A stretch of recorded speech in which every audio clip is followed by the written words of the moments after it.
Hello everyone, चलो फिर से हम लोग नेक्स्ट वीडियो की तरफ चलते हैं। और जैसे कि मैंने बताया था कि नेक्स्ट वीडियो में हमें इक्विलिब्रियम कॉन्सेप्ट को अच्छी तरह देखना है। इक्विलिब्रियम कॉन्सेप्ट, उसके रिलेटेड क्या क्वेश्चंस होते हैं वो हमें देखना है इस वीडियो में। और ये देखते ही मेरा फोर्स का ऑलमोस्ट कहानी खत्म, क्वेश्चंस करने होंगे और भी। और इलेक्ट्रिक फील्ड में हम लोग चले जाएंगे नेक्स्ट वीडियो में। अच्छा, आज का वीडियो ज्यादा बड़ा नहीं होगा, इक्विलिब्रियम कॉन्सेप्ट ज्यादा बड़ा नहीं है, छोटा सा वीडियो दूंगा मैं। अच्छा, सेकंड, मैं भी देख रहा हूं कि वीडियोस तो देख रहे हो तुम लोग, मगर लाइक्स कोई नहीं दे रहा है। मुझे बहुत गुस्सा आ रहा है, लेकिन तुम लोग लाइक्स नहीं दे रहे हो, क्योंकि लास्ट टाइम में वीडियो में एकदम एंड में बोला था लाइक्स के बारे में, और देखा कि लाइक्स का कोई इंप्रूवमेंट नहीं हुआ है। इसका मतलब लास्ट तक किसी ने वीडियो देखा ही नहीं है, सबने जस्ट देखा है, छोड़ दिया है। मतलब लास्ट तक क्वेश्चन किसी ने ट्राई नहीं किया, लास्ट तक किसी ने क्वेश्चन सॉल्व नहीं किया। जो असाइनमेंट, जो वीडियो था, वीडियो सॉल्यूशन ऑफ असाइनमेंट, मेरे हिसाब से काफी लोगों ने लास्ट तक कंप्लीट देखा ही नहीं है, और ये बहुत खराब बात है। बता रहा हूं, तुम लोग अभी भी पढ़ाई को सीरियसली नहीं ले रहे हो। जितने भी स्टूडेंट्स हैं, मैं फिर से बोल रहा हूं, जो देख रहे हैं, अब उनको मेरा जो वीडियो देख रहे हैं उन लोगों के लिए मेरा प्रॉब्लम ही नहीं है, ठीक है, चलो कोई बात नहीं। बट जो नहीं देख रहे या फिर आधा देख रहे हैं, थोड़ा सा देख रहे हैं, उससे तुमको कोई फायदा नहीं हो रहा है। मैं चाहता हूं कि पूरा का पूरा वीडियो देखो, क्वेश्चंस ट्राई करो, बुक्स है तुम्हारे पास, एनसीईआरटी से क्वेश्चंस करो, सॉल्व एग्जांपल्स ऑफ एनसीईआरटी करो, फिर जाओ तुम्हारा कोई भी ऑब्जेक्टिव का किताब करो, मगर पढ़ाई स्टार्ट करो। तुम लोग इस तरह बैठे रहने से, लॉकडाउन हुआ, तुम लोग को भी लॉकडाउन हो गया यार, खुद को डाउन करके बैठे हुए। ऐसे करने से होगा क्या? नहीं होगा, ऐसा करने से कभी नहीं होगा। तुम लोग सीरियसली नहीं ले रहे हो पढ़ाई को। मैं चाहता हूं कि हम लोग कम से कम 1 या 2 चैप्टर बिफोर कि कॉलेज फिर से स्टार्ट हो, हम लोग का 1 से 2 चैप्टर हम लोग ऑनलाइन कंप्लीट कर ले। मेरा साथ दो तुम लोग, मैं चाहता हूं कि तुम लोग का साथ हो, मगर तुम लोग ध्यान से नहीं पढ़ रहे हो। बहुत सारी बातें लास्ट तक बताया मैंने, मगर किसी ने वीडियो नहीं देखा होगा लास्ट तक। अगर बता देखता तो मेरे को बताता जरूर, इसलिए मैं स्टार्टिंग में बता रहा हूं। पहला तो बात कि पढ़ाई में ध्यान दो, सेकेंड वीडियोस कंप्लीट देखो, थर्ड लाइक्स भी डालो। Is it clear? सब्सक्राइब करो नहीं करो इससे कोई मतलब नहीं है मेरे को, बट लाइक्स तो देना पड़ता है, कुछ तो करना पड़ता है। चलो, वेरी गुड। व्यूज है, मगर व्यूज मतलब क्या? 5 मिनट 10 मिनट देख के तुम लोग छोड़ दिया होगा। अब देखो इक्विलिब्रियम कॉन्सेप्ट। इक्विलिब्रियम कॉन्सेप्ट क्या है? इक्विलिब्रियम मतलब क्या है? कोई भी बॉडी इक्विलिब्रियम में है, इसका मतलब क्या है कि net force acting on it is zero. Net force acting on it is zero. अब नेट फोर्स जीरो होने से इक्विलिब्रियम होता है, बट इक्विलिब्रियम भी 3 तरह के होते हैं। इक्विलिब्रियम भी 3 तरीके का होगा, स्टेबल, अनस्टेबल, ये दोनों का काफी यूज होगा। थर्ड, उसका ज्यादा यूज नहीं है, न्यूट्रल। और जैसे कि हम लोग एसएचएम में पढ़े हैं ऑलरेडी कि स्टेबल इक्विलिब्रियम होने से, अगर बॉडी स्टेबल इक्विलिब्रियम में है, then body will undergo oscillation. Body will undergo oscillation कब होता है? स्टेबल इक्विलिब्रियम में। अनस्टेबल में ऑसिलेशन नहीं होगा। क्लियर? कैसे, क्या है स्टेबल अनस्टेबल, थोड़ा सा मैं बता दूंगा, उसके बाद हम लोग क्वेश्चंस में जाएंगे कि इलेक्ट्रोस्टैटिक्स में कहां पे लग रहा है ये स्टेबल अनस्टेबल इक्विलिब्रियम का कॉन्सेप्ट, कैसे सॉल्व करेंगे। ऑलरेडी हम लोगों ने थोड़ा बहुत देखा है प्रीवियस वीडियो में, फिर भी हम लोग थोड़ा आगे तक देखेंगे। इधर देखो, चलो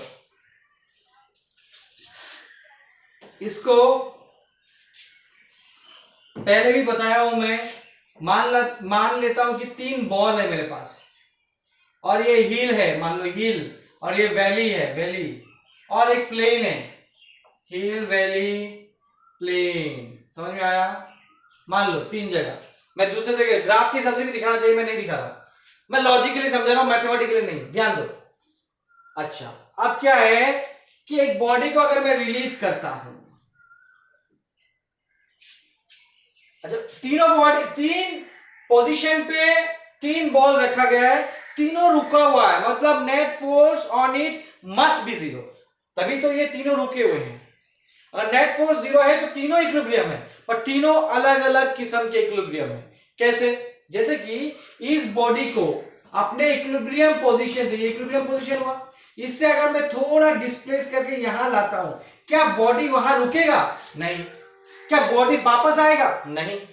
बॉडी क्या करेगा? दूसरे जगह पे चला जाएगा। मतलब जब भी बॉडी को उसके इक्विलिब्रियम पोजीशन से थोड़ा सा डिस्प्लेस किया जाता है, अगर body further move away from the equilibrium position, तब इसको हम लोग अनस्टेबल इक्विलिब्रियम बोलते हैं। ठीक है ना? फिर अगर इस इक्विलिब्रियम पोजीशन से बॉडी को थोड़ा सा इधर लेके जाते हैं तो क्या होगा? तो बॉडी वापस रिटर्न आएगा, इधर जाएगा, रिटर्न आएगा, ये ऐसे ऐसे ऐसे ऐसे करता रहेगा, मतलब ऑसिलेट करेगा।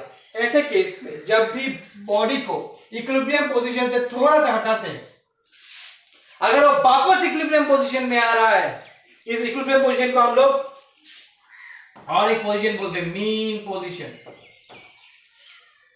वापस अगर इक्विलिब्रियम पोजीशन पे आ रहा है तो इसको हम लोग बोलते हैं स्टेबल इक्विलिब्रियम।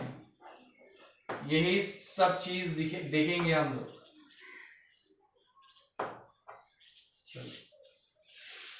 और इसको अगर यहां से यहां तक हटाया तो ना ही ये दूर चला गया और ना ही ये रिटर्न आया, वो जहां पे डिस्प्लेस किया वहीं पे रुक गया, मतलब इसको हम लोग बोलेंगे न्यूट्रल इक्विलिब्रियम। समझ में आ गया? बाकी दोनों पता है तो थर्ड भी पता चल ही जाएगा। तो ये तीन केसेस है। अभी हम लोग चाहते हैं कि कैसे क्वेश्चंस बनते हैं।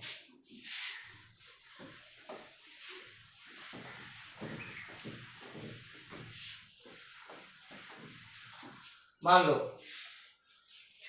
एक चार्ज है,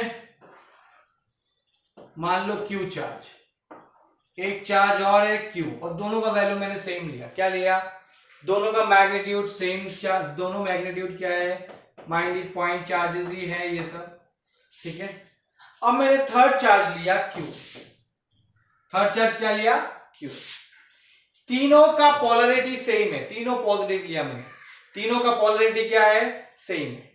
अब देखो इससे इसका डिस्टेंस मैंने बीच में लिया, मिड में, मिड पॉइंट है ये, मिड पॉइंट है ये, इससे इसका डिस्टेंस और इससे इसका डिस्टेंस सेम है। और अगर मैं इन दोनों के बीच में फोर्स देखूं तो हो जाएगा के क्यू क्यू बाय, ये डिस्टेंस आर है तो आर स्क्वायर, इसका भी आर है तो यहाँ पे भी फोर्स हो जाएगा K q q by are square. मगर ये इसको फोर्स इधर की तरफ देगा, ये इसको फोर्स इधर की तरफ देगा, दोनों फोर्स मैग्नीट्यूड सेम है, डायरेक्शन ऑपोजिट है। इसके ऊपर, इस बॉडी के ऊपर इधर एक फोर्स लग रहा है और इधर के एक फोर्स लग रहा है, दोनों फोर्स का वैल्यू सेम है और डायरेक्शन ऑपोजिट है, तो दोनों डेफिनेटली कैंसिल आउट हो जाएगा। तो net force on this body will be zero and we say body is in equilibrium और चार्ज इज इन इक्विलिब्रियम। है या नहीं? क्लियर? अब किस तरह का इक्विलिब्रियम, क्या ये स्टेबल है, क्या ये अनस्टेबल है, किस तरह का इक्विलिब्रियम है वो देखना है हमें। Is that clear? यहां तक समझ में आ गया सबको? ठीक है ना? अच्छा अगर चार्जेस अलग अलग होते तो क्या इक्विलिब्रियम पोजीशन मिलता मुझे? यहां पे मिलता, क्यों नहीं मिलेगा? मिलेगा। मान लो चार्जेस अलग अलग दिया है मैंने, मान लो कि ये चार्ज ये Q1 है, ये Q2 है, और मान लेते हैं कि Q2 is greater than Q1। अच्छा तो यहाँ पे फॉर्मूला आता है के Q1 Q bye are square. अगर यही मीट पे रखते तो क्या होता? ये आता के Q2 Q bye are square. दोनों में अंतर देखो, यहाँ पे Q2 is greater than Q1 है, बाकी सब सेम है, तो ऑब्वियसली ये फोर्स भी ज्यादा होगा, है या नहीं? फोर्स ज्यादा है, मतलब चार्ज ज्यादा है, इसलिए फोर्स ज्यादा है। मतलब क्या ज्यादा करने से फोर्स घटेगा इस साइड का, क्योंकि इसको घटाना है और इसको बढ़ाना है, तभी इक्वल हो सकता है, क्योंकि ये अभी ज्यादा है। मान लो ये 90 है और ये 60 है, तो ये कम है, 90 ज्यादा है, तो इसको घटाना है। इसको 90 से मान लो 70 लेके आता हूं और इसको 60 से 70 लेके जाता हूं, तो इसको बढ़ाया मैंने और इसको घटाया मैंने, जैसे भी हो। तो इसको घटाना है और इसको बढ़ाना है। कैसे घटा सकते हैं? चार्जेस तो हम लोग चेंज नहीं कर सकते, बट इसके पोजीशन को चेंज कर सकता हूं, डिफरेंट डिफरेंट पोजीशन। अगर मैं पोजीशन इसको इसका इधर लेके गया समर हियर, तो ये डिस्टेंस बढ़ गया, ये आर डैश हो गया और ये आर हो गया, तो ये आर डैश। जैसे ये आर डैश बड़ा हो गया, तो ऐसा एक मान लेते ऐसा बनाया गया। ये डिस्टेंस बढ़ाने के कारण इस पे जो फोर्स हुआ और ये घटाने के कारण इस पे जो फोर्स हो गया, अभी ये दोनों क्या हो गया? इक्वल। बस समझ में आ रहा? मतलब चार्ज भी देखना है, डिस्टेंस भी देखना है। मिलेगा या नहीं मिलेगा? मिलेगा, बिकॉज ये इधर फोर्स देगा और ये इधर फोर्स देगा, खत्म। ये इधर दिया, ये इधर दिया, तो नेट फोर्स 0 यहां पे भी हो सकता है। अगर चार्जेस अलग भी हो तब भी कोई प्रॉब्लम नहीं है। बट फॉर इजी और आसान तरीका के लिए मैंने क्या किया, दोनों का चार्ज सेम ले लिया, यहाँ पे दोनों का चार्ज सेम ले लिया और मैंने क्या किया, इसके मिड में रखा। मिड में रखा तो नेट फोर्स 0 है। बट अब मैंने क्या किया कि अगर मैंने इसको मीन पोजीशन, ये मीन पोजीशन हुआ, मीन पोजीशन से थोड़ा इधर लाया एक्स डिस्टेंस, ठीक है ना, तो ये डिस्टेंस घट गया, ये डिस्टेंस बढ़ गया। तो जैसे ही मान लो मैंने ये यहां पे दिखा रहा हूं मैं, जैसे ही मैंने मान लो यहां पे लेके आया, ये डिस्टेंस घटने के कारण ये पहले दोनों का फोर्स इक्वल था, ये डिस्टेंस घटने के कारण ये फोर्स ज्यादा हो गया। इसको 1 बोल रहा हूं, इसको 2 बोल रहा हूं, तो ये फोर्स 1 ज्यादा हो गया और ये फोर्स 2 क्या हो गया? कम। फोर्स 2 क्या हो गया? कम। तो फोर्स 1 ज्यादा, फोर्स 2 कम, तो नेट फोर्स, इसके ऊपर जो नेट फोर्स लग रहा है वो इधर लगेगा, बिकॉज ये बड़ा फोर्स है और बड़ा फोर्स इधर एक्ट कर रहा है, तो ये बड़ा फोर्स के कारण ये वापस इसको धकेल देगा। मतलब मीन पोजीशन से जैसे ही मैंने हटाया, उसको वापस मीन पोजीशन में धकेल दे रहा है। मतलब ये किस तरह का इक्विलिब्रियम होगा? Stable equilibrium. क्या इक्विलिब्रियम होगा? Stable equilibrium. Mind it. इसमें भी कहानी है। इसमें कहानी क्या है कि ये स्टेबल इक्विलिब्रियम तो है, स्टेबल इक्विलिब्रियम तो है। कब है? जब इसको ये जो डिस्प्लेस मैंने किया है अलोंग द लाइन, मैंने डिस्प्लेस किया, जब भी तीनों चार्ज का पोलैरिटी सेम, तीनों चार्ज का पोलैरिटी सेम। और कंडीशन क्या है? First condition polarity same, second condition moved along, मतलब इधर इधर मूव करा रहा हूं, ऊपर नहीं नीचे नहीं, मूव्ड अलोंग। तब ये क्या देगा? स्टेबल इक्विलिब्रियम देगा। क्या देगा? Stable equilibrium. अच्छा, वेरी गुड। अब एक चीज और देखते हैं। अगर मैं ऐसे नहीं हटा के, अगर मैं Q को यहां लाता, मतलब ये इक्विलिब्रियम पोजीशन है, बट इक्विलिब्रियम पोजीशन से ऊपर लेके जाता, अलोंग द लाइन नहीं हटा के परपेंडिकुलर टू द लाइन हटा देता। परपेंडिकुलर टू द लाइन हटाने से ये पॉजिटिव, ये भी पॉजिटिव, ठीक है, ये x हो गया और ये मान लो r है और ये भी r है, तो ये डिस्टेंस होगा root over of r square plus x square हो गया। तो बट ये इसको पुश करेगा और ये भी इसको पुश करेगा, तो नेट फोर्स क्या हो जाएगा? ऊपर की तरफ। मतलब थोड़ा सा मैंने इक्विलिब्रियम पोजीशन से ऊपर लिया तो ये वापस आया क्या? नहीं आया, ये उल्टा मीन पोजीशन से और दूर चला गया। तो अभी क्या हो गया? ये अभी हो गया ये अनस्टेबल। मतलब polarity same but moved along नहीं, परपेंडिकुलर अगर मैं करता हूं तो ये स्टेबल नहीं, अनस्टेबल हो जाएगा। क्या समझ में आया ये बात? आया या नहीं? क्लियर? फिर क्लियर? आई होप तुम्हारा क्लियर है। अब थोड़ा सा और चर्चा करते हैं। चर्चा में यह है कि इन दोनों चार्ज का पोलैरिटी सेम बट बीच में जो चार्ज है इसका पोलरिटी इन दोनों चार्ज के ऑपोजिट है। क्या है? ऑपोजिट है। मतलब अगर ये प्लस है तो ये माइनस, अगर ये माइनस है तो ये प्लस। ठीक है ना? तो ये प्लस है तो ये क्या लिया मैंने? माइनस। तो ये क्या करेगा? पुल करेगा। इसको मैं 1 बोल रहा हूं, इसको 2, तो ये F1 हो गया और ये F2 हो गया।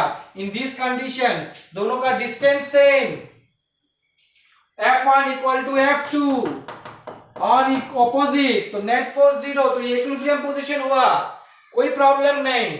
अब इसको मैं अलोंग द लाइन अगर डिस्प्लेस करता हूं, मतलब इसको थोड़ा इधर लेके आता हूं, ठीक है, माइनस क्यू को इधर लेके आ गया तो डिस्टेंस बढ़ गया। ये मेन पोजीशन था, माइंड इट, तो ये यहां आ गया तो ये डिस्टेंस कम हो गया। तो अभी जो F1 होगा और यहाँ पे F2 होगा, F2 तो वो अपनी तरफ खींच रहा है और F1 इधर है। अब F1 is greater than F2, किस लिए हुआ? बिकॉज डिस्टेंस कम हो गया। ये डिस्टेंस ज्यादा है, ये डिस्टेंस कम है, तो नेट फोर्स इधर हो गया, मतलब मेन पोजीशन से और दूर चला गया। तो ये स्टेबल होगा या अनस्टेबल?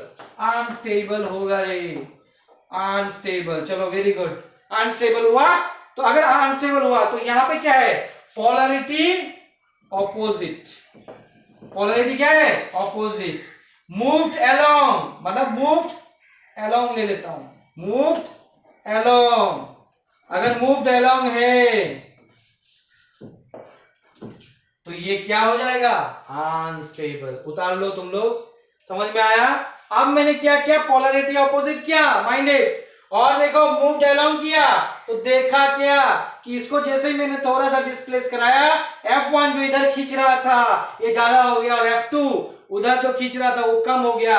तो F1 ज्यादा होने के कारण ये फार्दर मेन पोजीशन से दूर चला गया, तो ये अनस्टेबल हुआ। कैसे मैंने मूव कराया? Along the line joining this two charges, along the line joining this two charges अगर मैं मूव कराया तो, ठीक है। अब मैं क्या करता हूं कि अगर मैं परपेंडिकुलरली, मान लो ये Q और ये Q, ये mean position minus Q, but minus Q को मैंने ऊपर लेके आ गया, यहां से यहां तक x डिस्टेंस, तो ये देखो ये इसको खींचेगा, ये इसको खींचेगा, ये भी खींचेगा, खींचेगा या नहीं खींचेगा? खींचेगा, ऐसे खींचेगा। तो ये दोनों खींच रहा है तो नेट फोर्स डाउनवर्ड होगा, मतलब मीन पोजीशन से ऊपर लेके गया बट वापस मीन पोजीशन में ढकेल रहा है, तो ये क्या हो गया? स्टेबल। क्या हो गया? Stable. Polarity opposite, moved perpendicular, moved perpendicular to the line joining the two charges, तो ये क्या हो जाएगा? स्टेबल हो जाएगा। क्या समझ में आया? आई होप समझ में आया ये बात, क्लियर है? चलो वेरी गुड, ये समझ में आया। अब ये वाला समझ में आया। अब अगर स्टेबल इक्विलिब्रियम है तो ये बॉडी ऑसिलेट करता है। क्या करता है? ऑसिलेट। एसएचएम कब होगा? एसएचएम कब होगा? मतलब ये ऑसिलेशन जो है वो सिंपल हार्मोनिक कब होगा? मतलब ऑसिलेशन होने से ही क्या सिंपल हार्मोनिक होगा ऐसा जरूरी है क्या? नहीं है। ऑसिलेशन होने से सिंपल हार्मोनिक होगा ऐसा जरूरी नहीं है। ऑसिलेशन होने से सिंपल हार्मोनिक अगर होना है तो ये जो डिस्प्लेस किया, ये जो x डिस्प्लेस मैंने किया था ऊपर में या साइड में, जो भी मैंने डिस्प्लेस किया, that displacement has to be very very small as compared to the distance between the two charges, as compared to the distance between the two charges। ये बीच में लिया हूं मैं Q, बट ये जो डिस्प्लेस कराया था इधर हो या इधर कहीं पे भी, वहां पे उधर दिखाया था, यहाँ पे x डिस्प्लेस करा दिया मैंने, यहाँ पे डिस्प्लेस करा के आगे नया पोजीशन Q में लेके आता हूं, तो ये जो x है एज कंपेयर टू ये टोटल डिस्टेंस को मैं ट्वाइस r ले रहा हूं, तो ये ट्वाइस r के कंपैरिजन में x is less than twice r। अगर ऐसा कंडीशन है तो जब ये जो ऑसिलेट करेगा, क्यों ऑसिलेट करेगा? देखो इसको जैसे मैंने इधर लाया तो ये पुश करेगा ज्यादा, ये पुश करेगा कम, तो नेट फोर्स इधर लगेगा, पोजीशन में वापस लेके जाएगा। ठीक, वापस जाते ही बट ये एक वेलोसिटी तो अटेन करेगा ना, वो वैसे वेलोसिटी से इधर चला जाएगा, और इधर जाने से फिर से फोर्स में चेंज आएगा, फिर से उसको वापस लेके जाएगा। जैसे कि स्प्रिंग केसेस में होता था कि ये मेन पोजीशन है, इसको अगर मैं थोड़ा सा इधर करता हूं तो ये कंप्रेस होगा, आएगा, फिर उधर जाएगा, ऐसा कैसा करता रहेगा। तो स्टेबल इक्विलिब्रियम में ये पॉसिबल है और ये ऑसिलेट करता रहेगा। बट ये सिंपल हार्मोनिक कब होगा? तब x is less than twice r हो, ये कंडीशन होगा, तभी ये सिंपल हार्मोनिक होगा। Is that clear? Is that clear? अगर x छोटा नहीं है, एक क्वेश्चन है तुम्हारा, मैंने बताया था कल 12 नंबर या कुछ मैं भूल गया, 10 या 11 नंबर ऐसा क्वेश्चन है, थियोरेटिकल क्वेश्चन है, उसमें पूछा था कि ऑसिलेशन होगा या फिर सिंपल हार्मोनिक ऑसिलेशन होगा, जबकि डिस्टेंस ज्यादा लिया था इसलिए वहां पे x is not less than twice r था, वहां पे x इतना ज्यादा, बहुत ज्यादा था।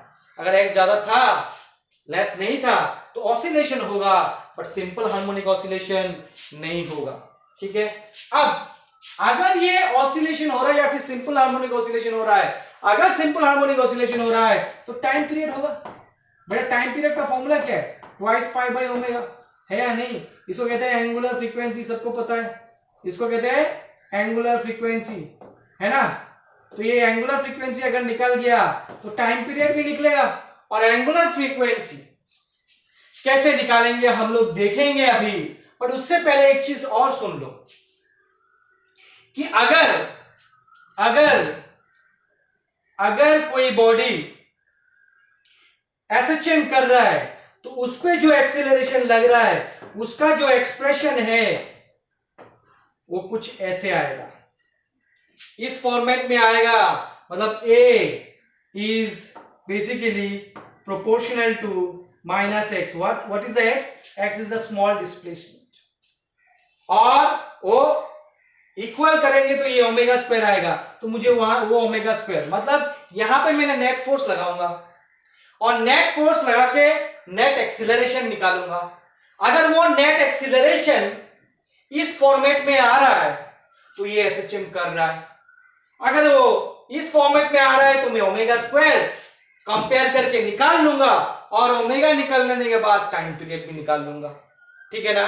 तो हम लोग पहले टाइम पीरियड पे चले जाते हैं। चलो देखते हैं इधर, चलो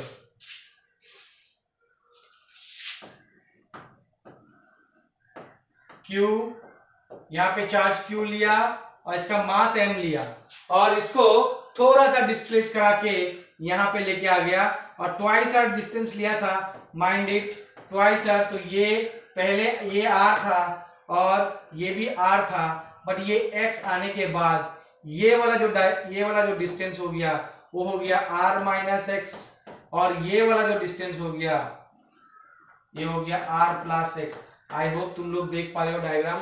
चार्ज पहले यहां था, फिर चार्ज यहां आ गया, ये न्यू पोजीशन है, ये न्यू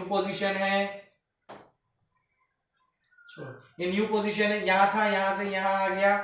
ठीक है, तो यहां से यहां आ गया ये चार्ज, तो इसको मैं लिख देता हूं Q, ऊपर में n दे रहा हूं, तो ये न्यू पोजीशन है। यहां आने के बाद ये डिस्टेंस घट गया, तो ये जो जितने फोर्स से पुश करेगा ये ज्यादा हो जाएगा और ये इसको इतना जितना फोर्स पुश करेगा वो कम हो जाएगा, तो नेट फोर्स उस तरफ ही होगा, नेट फोर्स इस तरफ ही होगा। तो मुझे पता है कि नेट फोर्स, और यही जो नेट फोर्स है वही रेस्टोरिंग फोर्स है। रेस्टोरिंग फोर्स क्यों बोलते हैं? बिकॉज इस बॉडी को वापस रिस्टोर करेगा अपनी जगह पे, वो इस जगह से हिला था ना, वापस रिस्टोर करेगा, तो रेस्टोरिंग फोर्स है ये। रेस्टोरिंग फोर्स होने के कारण ये माइनस एम ए हो गया, mass into acceleration. Is that clear? Minus sign restoring force की वजह से। तो ये एफ नेट पहले निकाल लो। एफ नेट कैसे निकालेंगे? इसको मैं 1 ले रहा हूं, इसको मैं 2 ले रहा हूं, तो ये जो फोर्स देगा इधर ये 1 हो गया और ये जो फोर्स देगा ये F2 हो गया। तो F नेट क्या हो जाएगा? F नेट होगा F1 minus F2, because F1 ज्यादा है और F2 कम है, तभी तो इक्विलिब्रियम पोजीशन में पहुंचेगा। ये हो गया इक्विलिब्रियम पोजीशन या फिर mean position, F1 minus F2। F1 क्या है? मैं यहां पे लिख रहा हूं K Q by are square, और यहाँ पे आर स्क्वायर के नाम पे R minus X whole square हो गया F1। और व्हाट इज F2? F2 हो जाएगा K Q R plus X whole square. देखो ये नीचे बड़ा है तो ये फोर्स कम होगा, ये नीचे छोटा है तो ये फोर्स ज्यादा होगा, तो F1 माइनस F2 होगा। मैं ये डायग्राम रब कर दूंगा ताकि मुझे क्वेश्चन करने में आसानी हो। Is that clear? तो हम लोग देखते हैं कि F net is equal to minus MA, and what is F net? It is F1 minus F2।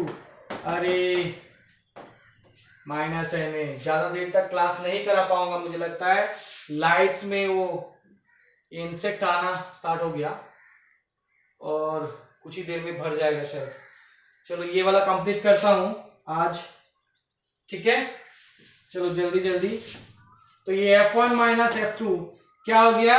Q by R minus X whole square, Q R plus X whole square minus MA, और ये हो जाएगा Q 1 by R minus X whole square minus 1 by R plus X whole square equal to minus MA।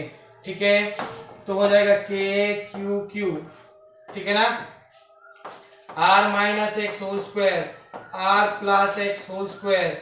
तुम अगर देखोगे तो ये हो जाएगा R plus X whole square minus R minus X whole square. ठीक है, मैं रब करता जाऊंगा, तुम लोग पॉज करके उतारते जाओगे,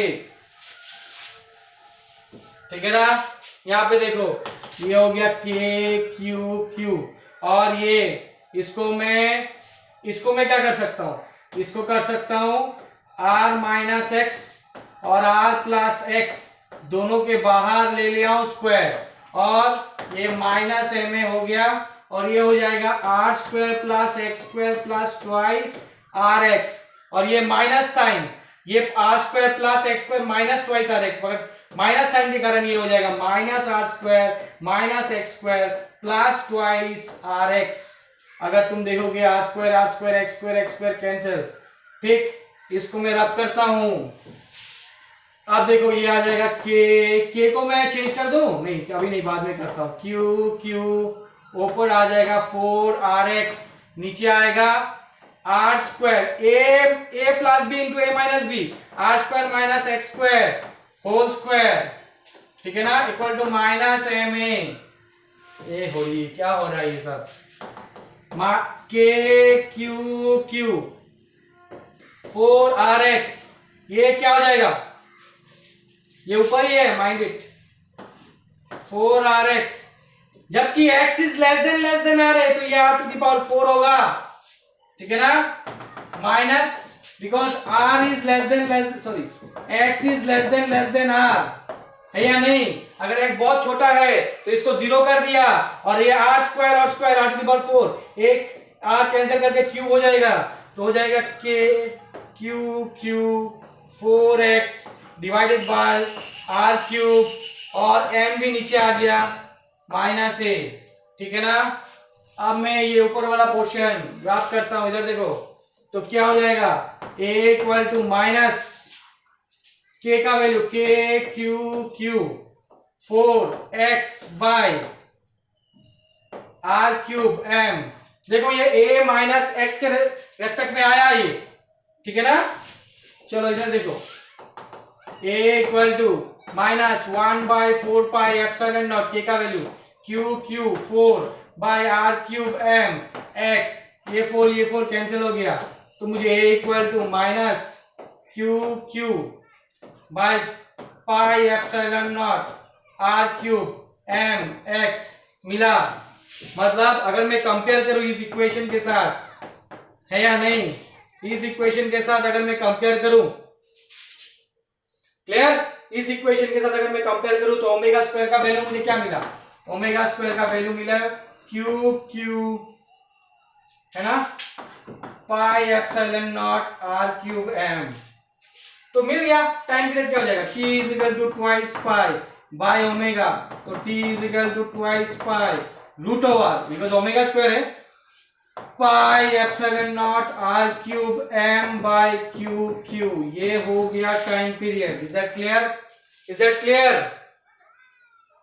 चलो वेरी गुड। अब नेक्स्ट जो है तुम लोग खुद से करोगे, ठीक है, इक्विलिब्रियम के रेस्पेक्ट में, जैसे कि ये क्यू क्यू और माइनस क्यू दे दिया मान लो, और इसको ऊपर लेके चला गया, तो ये खींचेगा अपनी तरफ, ये खींचेगा अपनी तरफ, होगा या नहीं? ये खींचेगा, तो ये x और ये r, x सॉरी r, तो ऑब्वियसली इसको ये नेट फोर्स आएगा, इसको थीटा ले लो तो इसको भी थीटा होगा, तो ऑब्वियसली ये f का दो को, ये भी f होगा, ये भी f होगा। f का वैल्यू क्या हो जाएगा देखो, k क्यू क्यू बाय ये वाला डिस्टेंस, ये वाला डिस्टेंस क्या हो जाएगा, root over of R square plus X square whole square होगा, ठीक, ये f का वैल्यू है। But what is the net force? Net force हो जा रहा है इसका f का कंपोनेंट इधर की तरफ, ये f का कंपोनेंट इधर की तरफ, और ये कंपोनेंट तो कैंसिल हो जाएगा, तो f नॉट हो जाएगा 2f cos of theta, and that should be equal to minus of ma, that should be equal to minus of ma। तो यहाँ पे cos theta का वैल्यू बिठा सकता है, cos theta equal to this is base x by hypotenuse, बिठा सकता है, बिठा के तुम लोग इसको सॉल्व करके मेरे को दिखाओगे, ठीक है ना? क्लियर है? तो आज का टॉपिक मैं यहाँ पे कंप्लीट करता हूं बिकॉज ऑफ दिस इंसेक्ट्स, और इस बार लाइक डालना नहीं भूलना। Is that clear? और मैंने एक असाइनमेंट दिया है, एनसीईआरटी का ही एक्सरसाइज है वो मंडे तक मेरे को कंप्लीट चाहिए, मंडे नहीं संडे तक कंप्लीट करोगे, मंडे को मैं डिस्कस करूंगा। Is that clear? Is that clear? चलो everyone stay at home, stay safe, stay home. अच्छा चलो गुड बाय, थैंक यू।